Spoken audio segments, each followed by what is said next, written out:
This is Vincent Burkhardt, DJ at KRFC 88.9 in Fort Collins, Colorado, also known as Music City, Colorado. Really thrilled to have Nathan Walsh-Haines with us on the line from San Diego. Welcome, Nathan. Hey man, thanks so much for having me. You had contacted the radio station, and because you are doing this really cool loop of a tour, which brings you through three cities in Colorado, you'd wanted to do an interview. And so I'm like, let's do a Skype call. So I'm here on Skype with you from Colorado, talking to you in San Diego, the wonders of technology. I know it's amazing we're able to actually pull this off. It took me a minute to get everything downloaded and uploaded and all my new names, but we're good to go. So we absolutely are. Yeah, this technology to do this hasn't really been around all that long. I don't think that Jimi Hendrix was ever in a situation to do something like this when he was over in Europe or anything like that. Yeah, so we got to take advantage for sure. So the Brothers Gow out of San Diego. I've been listening to your music on SoundCloud, and it's really fantastic. For those that haven't heard you yet, explain your sound. We are a five-piece, essentially rock group, but we kind of, I call it genre, a lot of people call it genre blending or genre crossing, where we do rock, funk, influences of jazz or reggae. We all have a really diverse sort of musical background, both in terms of training and what we like to listen to. So, all of that kind of comes together, and you got to sort of find what you agree on and find what you don't, and go from there. And we're rock, but with a lot of diverse sort of genres in there as well. One of the things that I noticed about your music and concert is you have a really fantastic light experience that you give the audience as well. Yeah, our sixth man, we call him MC6, Matt Collier, is a really outstanding light designer. He's been working hard, kind of building his light show with the band and as well as outside of the band. He's kind of like a pretty popular guy to call in San Diego and LA for live lighting. And he's really tasteful. He's musical. He knows our songs and the way we flow. So he's able to kind of play the show with us, live with us, as opposed to the kind of old school sort of just like on, off, maybe auto sort of feel. It gives a really cool dynamic to the live show for sure. And you're able to put that light show and your dynamic sound to some pretty great audiences. You just headlined Oktoberfest in San Diego in front of 3,000 people. We did, yeah. That was pretty amazing experience. Just a huge crowd in our hometown, overlooking the ocean on a big stage with big thought. It was the real deal for sure, and it was one of those kind of like yes moments where you're just like rocking and you're with your boys, and we've been working really hard this year to both on the road and at home. So it was one of those little milestones, like where we get to headline a big festival in our own town and do our thing. And we had a great time. It was a really awesome experience. Which beach in San Diego were you overlooking? Well, we're in Ocean Beach. Ocean. Oh gosh, yes. Yeah. Yeah. What an incredible place! And you have a pier out there, and you have. Just south of there, you have the cliffs and everything. It's quite remarkable out there.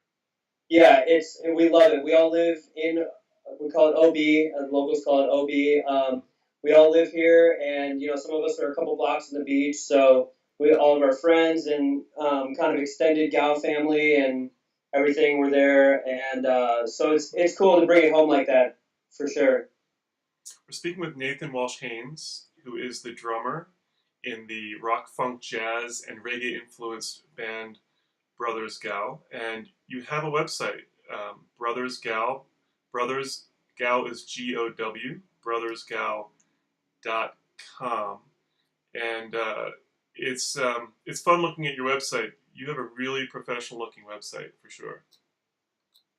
Cool, yeah, thank you. Our we all kind of have, as I put it, the guys have their own little babies in the band, and our bassist is our web guy, and kind of graphic designer, and he's done a really cool job of just like making it, easy and accessible, and having plenty of material on there, from tour dates to media, the bio and everything, and try to make it easy to get a hold of us and find out what we're playing. That's the number one thing, because we're all about the live show and tour, and that's kind of our MOs. So check out brothersgow.com. You can see dates and kind of get to know us a little bit on the front end, and hopefully we'll see you guys at a show. Boulder on November 10th, Steamboat Springs on November 11th, and Denver on November 12th. 3 dates in a row coming up pretty quickly here in Colorado. And I just became on Facebook like number 5,001. So you just crossed a major threshold there. Congratulations. Yeah, we're stoked. It's a slow and steady wins the race, and like I was saying, kind of just a little milestones, bigger shows, more social media, and just trying to get out there and put our name and our music out there as much as possible. So we certainly appreciate any kind of support or followers, or however you want to put it, as far as that goes. We're excited, definitely. So in addition to giving these live great shows, you also have established a nonprofit called Brothers Gow Music Foundation, and that's really fascinating. You're helping to put instruments into classrooms around San Diego. Yes, we had the idea a couple years ago. We've all been very lucky in our own and different ways of having support from family or friends or whoever, in terms of making like a real attempt at a music career. And it was kind of our way of thinking, like, how can we kind of keep that ball rolling for our friends, family, and just kids in general. We all love kids. We have a very sort of playful dynamic. We're kind of like big kids, in this rock group as well. So it's funny how that all sort of ties together. But we wanted to find a creative, fun, but practical and real way to sort of supplement kids in San Diego, partly because the San Diego education system has, and maybe that might be broader than just San Diego, California in general has cut a lot of its funding for arts and creative classes for the elementary level. So, music is the first thing to go, because it's not a math or science technically, but as we know, it has a lot of influence on creativity and just the learning process in general. So we've held several local fundraisers over the course of the last couple of years, and have put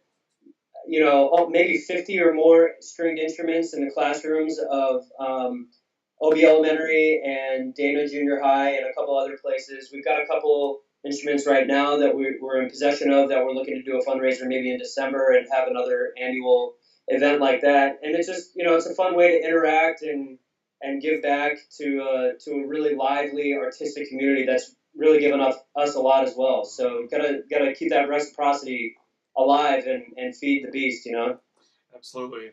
Yeah, that is definitely, Nathan, a national thing where they're cutting the funding. That's absolutely the case. So probably nothing more important that one can do than to get instruments into the hands of kids that would not otherwise have them.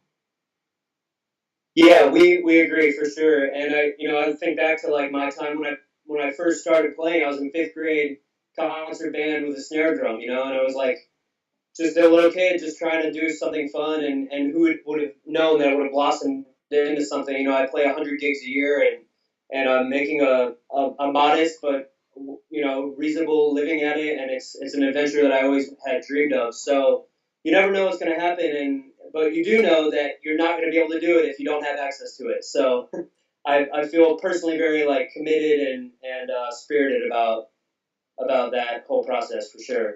That's fantastic. Nathan Walsh-Haines, along with Ethan, Kyle, Carson, and Alex, doing a really great tour. You're coming through Colorado, and then you're heading up north into Montana, and then looping around into Oregon, I believe. Yes, that's going to be about a 3 or so week run. On November 10th, we're doing our first show ever at the Fox Theater with a band called the Mala, which is an awesome awesome group. I was just listening to them online the other day. They recently played Red Rocks, and they're getting big right now. Really cool, very progressive new sound. And I'm really excited to play the Fox. It's an awesome room, and we've not been able to play there yet. So, and then the next night we'll be at Old Town Pub in Steamboat Springs, a really cool, local spot to play. We played there a few times, and then we're going to be opening for Reed Mathis's Electric Beethoven, which is an awesome opportunity. He's an amazing bassist, and he's got a killer lineup of players. It's basically kind of like this, contemporary progressive spin on Beethoven's music, but like in a rock sort of jam band context. And that's going to be at Cervantes' other side. So that whole Colorado run is that's going to be a blast for us, I'm sure. Really great to speak with you from San Diego, Nathan, here in Colorado. Really great shows you've got coming up. Boulder, Steamboat, and Denver, starting on November 10th for 3 days in a row. Brothers Gow. Brothers Gow is G-O-W. BrothersGow.com. Any final thoughts? Thanks so much for having me. I'm excited to get back to Colorado. Can't wait to play again and just do the tour thing. So hopefully we'll do it again. And if, maybe we can actually meet in person one day too. Never know.